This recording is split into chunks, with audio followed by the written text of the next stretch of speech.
என்னடா இவ்வளோ இரும்பு சங்கிலியை ரோட்டில் கொட்டி வச்சுருக்காங்க, யாருமே தூக்கலையே அப்படின்னு தானே பார்க்குறீங்க. வருஷம் திருவண்ணாமலையில் இப்படி தாங்க போட்டு வச்சுருப்பாங்க. என்ன இது அப்படின்னு பார்த்தீங்கன்னா, நம்ம திரு அண்ணாமலையாருடைய திருத்தேர் வடம் தாங்க இது. மற்ற ஊர்கள்லாம் பார்த்தீங்கன்னா தேங்காய் நாரில் கொண்ட வடம் தான் இருக்கும். ஆனால் அண்ணாமலையாருக்கு வந்து பார்த்தீங்கன்னாக்கா இந்த இரும்பு சங்கிலியில் தான் இருக்கும். இந்த இரும்பு சங்கிலியில் ஒவ்வொரு வளையத்துக்குள்ளேயும் எத்தனை கைகள் இருக்குன்னே சொல்ல முடியாதுங்க. அவ்வளோ பேர் சேர்ந்து இழுப்பாங்க, அப்பயுமே நகராது. ஏன்னா இதோட வெயிட்டே வந்து பார்த்தீங்கன்னாக்கா 200 டன்னு.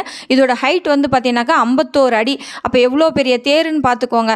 இவ்வளோ பெரிய தேர் அப்படியே இழுக்கும் பொழுது பார்த்தீங்கன்னாக்கா எல்லாருக்கும் வந்து அண்ணாமலையாருக்கு அரோகரா, உண்ணாமலை அம்மனுக்கு அரோகரா அப்படின்னு சொல்லி கத்தும் பொழுது அந்த புல்லரிப்பிலே இழுத்துருவோம் நம்ம. அவ்வளோ கஷ்டத்தையுமே வந்து பார்த்தீங்கன்னாக்கா ஈஸியாக அப்படி தள்ளி போட்டுட்டு அப்படி இழுப்பாங்க. அதோட சிற்பங்கள்லாம் பார்த்தீங்கன்னா அவ்வளோ அழகழகாக இருக்கும். அதுவும் பர்டிகுலராக இப்போ வந்து பார்த்தீங்கன்னா கொஞ்சம் டேமேஜ் ஆன சிலைகள் எல்லாமே எடுத்துட்டு புனரமைச்சிக்கிட்டு இருக்காங்க. முந்திலாம் வந்து பார்த்தீங்கன்னா 470 சிலைகள் இருந்தது இதில். இப்போ வந்து பார்த்தீங்கன்னா